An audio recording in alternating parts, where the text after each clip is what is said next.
The transformation from republic to empire is unsettling precisely because it lacks spectacle. At the moment it matters most, unfolding not through open revolt or shattered halls, but through orderly votes, legal declarations and applause. And this deliberate absence of violence reframes the fall as something chosen rather than imposed, revealing a galaxy that does not lose freedom in a single night, but trades it away gradually in pursuit of stability it no longer believes democracy can provide. What makes this transition so effective is that the republic does not perceive itself as dying, because the institutions remain familiar, the language remains comforting, and the process follows established rules, allowing citizens to believe that nothing fundamental has changed, even as the meaning of representation, accountability, and consent quietly dissolves beneath the surface. The republic votes itself into something else, and this distinction matters because legality becomes the shield that protects the transformation from moral scrutiny, as leaders convince themselves that any outcome reached through procedure must be legitimate, even when that procedure has been reshaped by fear, exhaustion, and precedent into a tool of concentration rather than balance. This belief that stability outweighs freedom is not introduced by Palpatine, but revealed by him, because the Senate has already internalized the idea that disorder is the ultimate threat,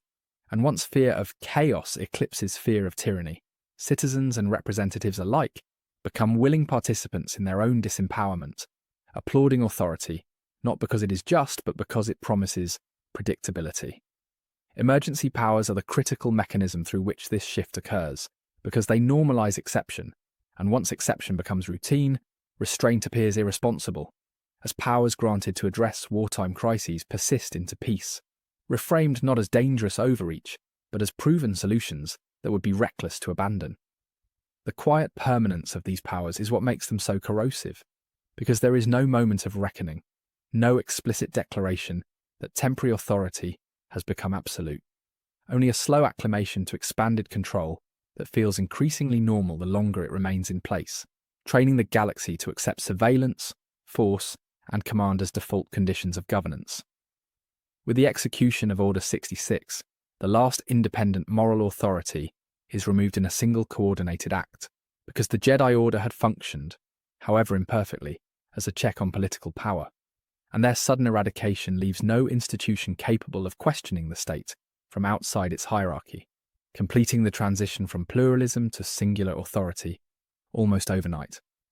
This removal is especially effective because it is framed as justice rather than purge, as the Jedi are publicly branded traitors, allowing their destruction to be understood as necessary defense rather than consolidation of power, and by redefining moral opposition as existential threat, the regime ensures that resistance is delegitimized before it can even form. Palpatine does not present himself as a revolutionary, because revolution implies rupture, and rupture invites scrutiny. Instead, he positions himself as a steward of continuity, insisting that nothing essential has changed, only that inefficiencies have been corrected, and this rhetorical move allows him to inherit the Republic's legitimacy while stripping it of its constraints. The genius of this approach lies in rebranding rather than reforming, because the same courts, ministries, and councils persist, giving the illusion of familiar governance while their function is subtly redirected toward obedience rather than deliberation, transforming institutions designed to mediate power into mechanisms that distribute it downward from a single source. Citizens respond to this shift not with outrage, but with withdrawal, because participation begins to feel pointless, and once political engagement no longer appears capable of producing change, survival replaces civic responsibility as the primary concern, reshaping public behaviour from debate and advocacy into compliance and avoidance. Fear becomes the organising principle of daily life, not because violence is constant, but because it is arbitrary, and unpredictability discourages collective action more effectively than overt brutality. As people learn that attention itself can be dangerous, and that anonymity is safer than involvement. This retreat from participation is one of the Empire's greatest victories, because a population focused on endurance rather than engagement polices itself, internalizing limits and censoring behavior without the need for constant enforcement, allowing control to spread efficiently through habit rather than force. By the time the regime is formally declared, the Republic has already hollowed itself out, leaving behind a structure that looks intact, but functions entirely differently. And this continuity masks the reality that freedom was not taken. It was redefined until it no longer meant what it once did. The transition, then, is not a story of conquest, but of consent shaped by fear, fatigue, and misplaced trust in procedure, illustrating how systems do not need to be overthrown to be lost. They only need to convince their people that safety is incompatible with choice. This is the foundation upon which everything that follows is built, because once authority is centralized and normalized, the next stage is not expansion but entrenchment, a process that relies less on spectacle and more on administration, repetition, and quiet compliance, all of which emerge naturally from a galaxy already trained to accept order as virtue. Once the regime is declared, consolidation does not arrive with thunder or sweeping purges, but with spreadsheets, memos, and procurement orders, because the empire understands that lasting control is not maintained through constant spectacle, but through systems that operate quietly, predictably, and without emotional investment, transforming domination into routine and making oppression feel administrative rather than ideological. The phasing out of clone troopers is one of the earliest signals that loyalty is no longer valued as a bond, but as a commodity, because once obedience can be replicated more cheaply and at greater scale, sentiment becomes inefficient, and the soldiers who secured victory are discarded not with honour, but with silence, revealing that usefulness, not service, is the empire's only metric. This transition is handled without ceremony, reinforcing the idea that individuals are interchangeable within the system, and by replacing clones with mass-recruited forces, conditioned through training and fear, rather than shared origin,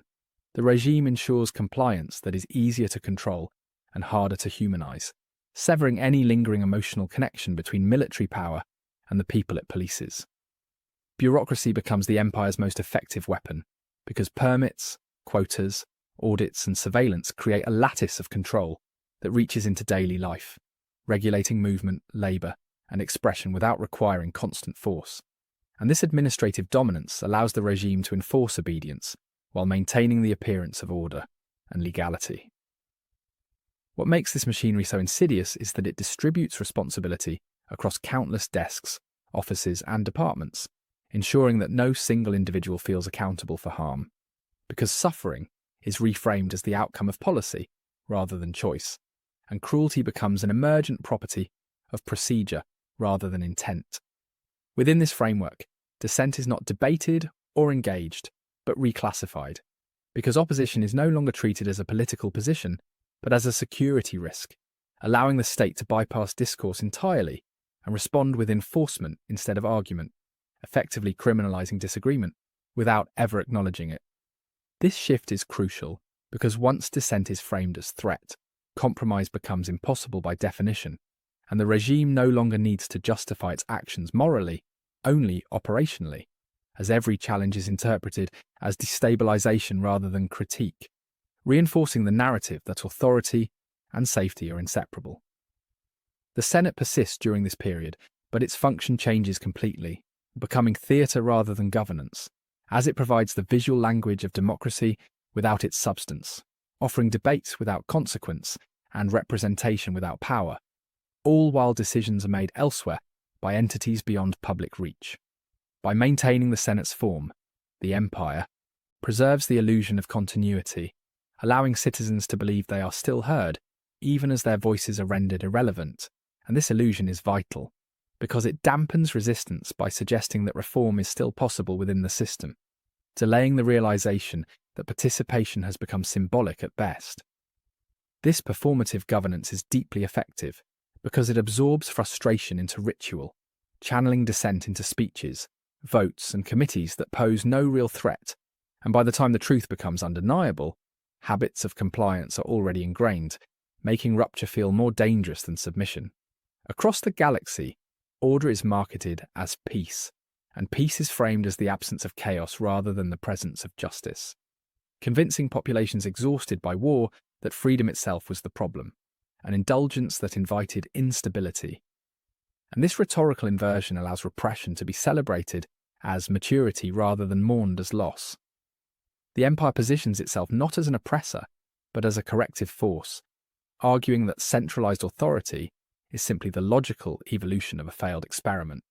And by blaming disorder on decentralization and debate, it recasts tyranny as pragmatism, persuading many that obedience is not only safer, but wiser. Fear reinforces this message subtly, not through constant violence, but through selective enforcement and public examples, teaching citizens that survival depends on invisibility and compliance. And this lesson spreads organically as people adapt behaviour preemptively, policing themselves to avoid attention. What emerges is a galaxy that appears calm but is deeply constrained, where the absence of open conflict masks pervasive restriction, and where control is maintained less by stormtroopers than by expectation, habit, and the quiet understanding that resistance will be met not with dialogue, but with consequence. In this environment, the Imperial Senate exists as a relic, a familiar shape stripped of influence, serving to legitimize decisions already finalized by the executive core of the Galactic Empire. And its continued presence underscores how thoroughly governance has been hollowed out without being dismantled. The brilliance and horror of this consolidation lies in its patience, because the Empire does not rush to impose total control, instead allowing systems to do the work over time, trusting that fear, convenience, and fatigue will finish what force began, and this confidence is rewarded as resistance fragments and withdrawal becomes normalized. By the time overt rebellion begins to surface, the regime is already deeply entrenched, protected not just by armies, but by contracts, regulations, and social conditioning, making opposition not merely dangerous but structurally difficult, as challengers must fight not a tyrant alone, but an entire way of life shaped around obedience. In the end, the Empire's greatest achievement is not the destruction of freedom, but the reframing of it as a liability, convincing the galaxy that choice leads to chaos and that security demands surrender, a lesson taught not through conquest, but through governance, and one that lingers long after the banners are raised and the speeches conclude. Thank you for watching. Be sure to like, subscribe, and hit that share button. My main channel is Critical Analysis Hub, where I post Star Wars content about the movies. My secondary channel is Critical Analysis Hub Plus, where I focus on the shows of Star Wars. And my third channel is Critical Analysis Hub XP, where I post comic books. Be sure to take a moment and check them out. Thanks, and may the Force be with you.